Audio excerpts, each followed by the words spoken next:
Olá, eu sou a Nemi, sou astróloga e eu queria falar um pouquinho de todo esse quiprocó que está dando, né, com a questão dos eclipses. A gente tem sim o início dos eclipses do eixo Touro-Escorpião a partir do dia 19 com esse eclipse lunar. A gente tem uma lua cheia, né, os eclipses lunares eles acontecem sempre na lua cheia, os solares sempre na lua nova. Então a gente tem um processo de mudança. Os eclipses eles estão ligados a questões tensas e nefastas, desafiadoras. Porque imagina, a visibilidade da luz é algo muito importante na astrologia, a gente não pode esquecer disso.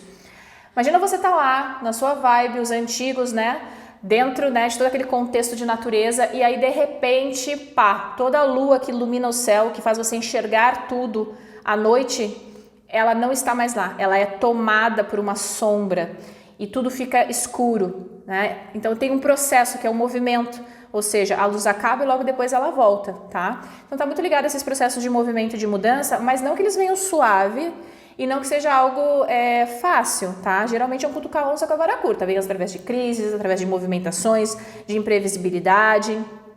Tudo vai depender da natureza do mapa, tá? Cada pessoa tem o seu mapa natal, nós temos os 12 signos, nós temos todos os planetas e cada ser humaninho, cada evento, cada país tem o próprio mapa. Aqui a gente está falando de uma maneira bem geral. Só que é o seguinte, os nodos, o nodo sul e o nodo norte, eles ainda não mudaram, eles continuam no eixo Sagitário e Gêmeos. Essa mudança ela só acontece em dezembro.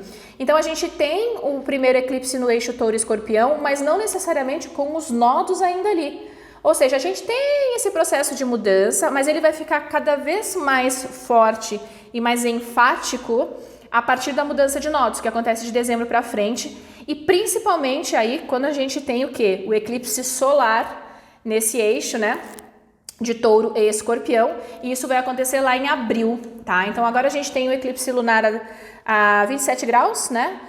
Desse eixo, e depois a gente vai ter o solar, que acontece então com uma lua nova ali em Touro, né?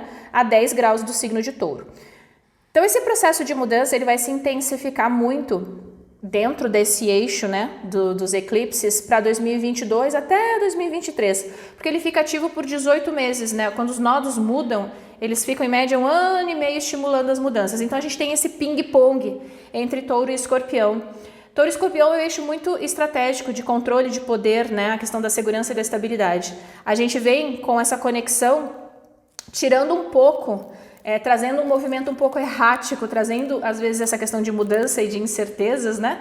Mas a gente já sabe, quem estuda astrologia, que a gente tem desde a entrada de Urano em Touro, né, uma quebra de estabilidade de sistemas, né? A gente viu muito essa aceleração de 2020 para cá, quando Saturno e Marte entraram em Aquário e começaram a ativar fortemente essas quadraturas. Então a gente tem esse processo, esteja aberto às mudanças. Signo fixo a gente pode ter uma resistência à mudança, mas ela vem a gente querendo ou não. O importante é a gente aprender a navegar conforme o fluxo, né? Aprender a lidar e administrar as imprevisibilidades, porque elas tendem a aumentar. Mas 2022 ele é um ano de travessia, ele é um ano de adaptação, de molde para um outro cenário que tende a se abrir em 2023. Agora, se você quer saber o que isso significa para você, que mudanças, em que área, como cruzar no seu mapa, na aula de quarta, na quarta-feira que vem, eu vou usar o mapinha de 2 pessoas que eu sorteio lá no Instagram geralmente. Então lá no Nemi Astro, eu migrei, né, o meu Instagram. Então se você quiser participar e entender, né, como que olha os eclipses para o seu mapa, principalmente nesse ping-pong dos 18 meses, para a gente não fatiar o tempo, né? Porque a astrologia ela é muito legal justamente por isso, porque a gente consegue fazer a conexão de ciclos e ver o que funciona ali de acordo com a nossa realidade e com os nossos indicadores astrológicos que estão todos mapeados no nosso mapa natal, tá certo? Te espero lá!